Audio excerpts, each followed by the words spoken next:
Olekatezela, yokaka place. Bonsoir, peuple de Dieu. Que Dieu vous bénisse. Je vais quitter sur la masomo koya bien et par la grâce de Dieu. Avant de commencer, je vais d'abord enlever le nom qui est au-dessus de tous les noms. C'est le nom du Seigneur Jésus. Et Moutounio soit Kolanda, que tu sois béni par la grâce de l'Éternel. Je vais parler pour l'image taillée comme la Bible nous dit. Dans le livre il y a Exode chapitre 20 verset 4. Je lis au nom du Seigneur Jésus-Christ. Tu ne te feras point d'image taillée ni de représentation quelconque des choses qui sont en haut dans les cieux et qui sont en bas sur la terre et qui sont dans les eaux plus bas que la terre. La Bible nous dit que nous, enfants de Dieu, nous ne pouvons pas faire l'image taillée. Vous m'excusez, je vais parler ça en lingala. Bible le dit, ne faut pas que enfant de Dieu a sa image ou ekokani na mutu. Topé représentation quelconque na kombo ya Nzambe. Que fait le diable?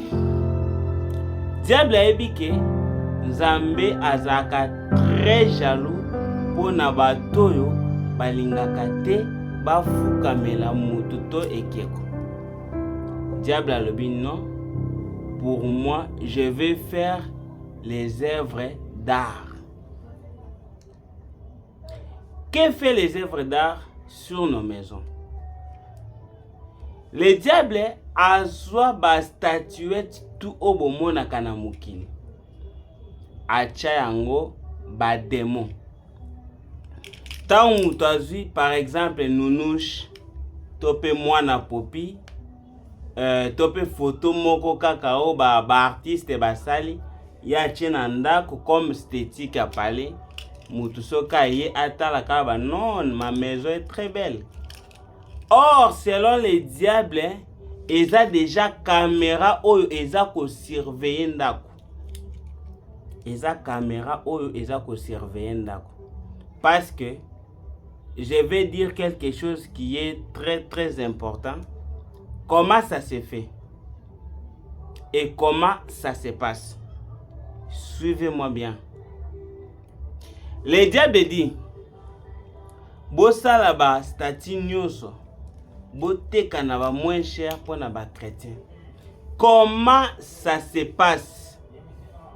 Et tout ça, ça déroule au milieu de la nuit. Tangu biso tolalaka. Il y a un démon de toilette comme on a Jacqueline. C'est lui qui est dans nos maisons pour contrôler qui peut émerger ou qui peut rester et qui a besoin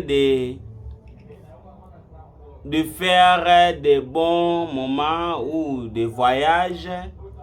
Et tout ça, c'est le diable qui veut savoir comment ça va se passer. Et ça, na ba démon bakoya. Démon déjà azana kati ya représentation au Bible boy. Tango cha stati na ndaku tope likola TV ocha eke komoko boywana ou dessin. Eke kwa kobima kaka na eloko yo chawana. Tope na photo wana. Tango ye akobima.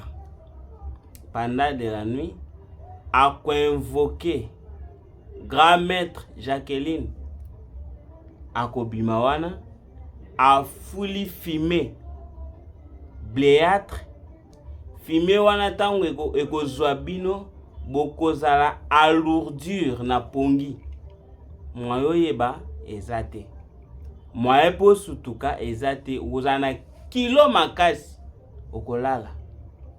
Et c'est le temps de mort kozwa parole abandi koloba na minute mutu alingi abonga eza par exemple ndeko X ana voyage. Que faire? Bakosala tango kokende kosokola bakolatisa yo manteau. Raison pour laquelle omonaka mutu mususu auti kosokola ke kope esimbi te. Soit osisi kosukola olingo bima bo sentir que non na poso bima so ezate de komi découragé, moral tout affaibli. Et tout ça pourquoi il y a des démons bazana ba douche o bazo so contrôle la vie à mutu nyonso. Raison pour laquelle avant de se baigner, écoutez, diable dit ceci: ba chrétien ba priaka avant ya kolia, ba chrétien ba priaka avant ya kolala, chrétien a priaka avant ya kobima, mais avant de prendre leur bain ba chrétien ba priate. Que faire? Tokobanda ko intoxiquer bango, ko imposer bango malédiction kaka na moma ya ko sokola. Tangu mutu azwima ya kiati yango monaka eza na adage mingi batu balobaka batika mai eumela na douche te, kende sokola mbala moko. Eza na ba coutume mususu to pe bamboka mususu so 18h ebeti bakota douche te basokola. Bana raison pourquoi par rapport à tout ce qui se passe dans le monde et ténèbres. Raison pour laquelle les chrétiens aux kangai avant de se baigner, avant ya kosokola, de prendre bain, il faut prier. Tant au sokola kende musala et Dieu va te bénir. C'est ça l'objectif du diable. Avant de dormir, ne faut pas oublier qu'il faut prier. Prenez même une minute de dire au Seigneur que voici, je vais dormir. Pourquoi? Parce que tout ce qui se passe pendant la nuit, c'est très mystique. C'est très mystique. Mambo ya kosokola oyo tope ya bawese ezelo kokocha tembete. Pourquoi?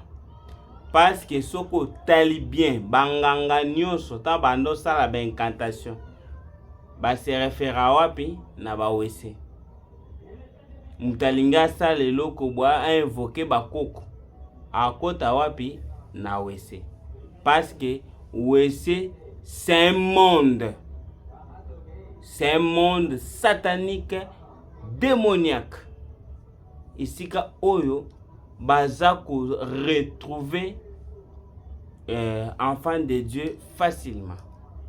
Raison pour laquelle yo mutu oyambi message que Dieu te bénisse. Je veux que mettre ta vie en Jésus. Et yo pe mutu zolanda na moment oyo tika nzambe apambola yo. Il y a d'autres raisons, on parlera au suite du temps. Que Dieu vous bénisse.